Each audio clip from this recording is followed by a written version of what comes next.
Two former police officers in Hialeah, they are under arrest today for kidnapping and battery after they allegedly beat a homeless man who was handcuffed at the time. Sheldon Fox reports today how these two are accused now of betraying the badge. Their current uniforms looking different, these Hialeah cops are now Miami-Dade inmates. It's a sad and disappointing day when any officer betrays a badge. Rafael Otano and Lorenzo Orfila are locked up. There's surveillance video for what they're accused of doing here, December 17th. Armed kidnapping. Strip mall surveillance video shows the policeman taking a homeless man into custody after a disturbance at the West 60th Street location. He was outside here and he opened the door. The police were waiting outside and they simply took him. Strip mall surveillance video shows the policeman taking a homeless man into custody after a disturbance at the West 60th Street location.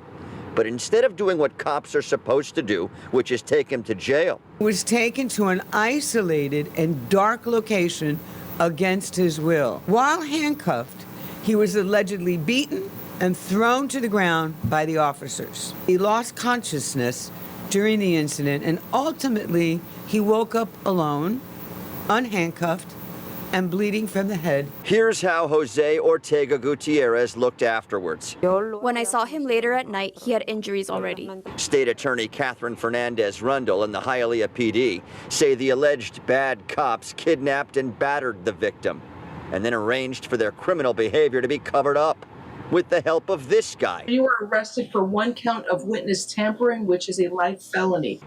Private investigator Ali Amin Saleh, who's accused of later paying the beat-up Gutierrez to sign an affidavit filled with lies about the cops making an arrest, which the state says never happened. That the purpose of the money was to buy his cooperation in exchange for withholding his testimony against Officer Orfila and Officer Otano and having the case dismissed. He's being charged based upon the false allegations of a career criminal who gets arrested every other day and is in jail right now and has a horrendous history of a never-ending reign of crime. That was Sheldon Fox reporting for us today. The victim was arrested on an unrelated drug charge. Those two former police officers received no bond.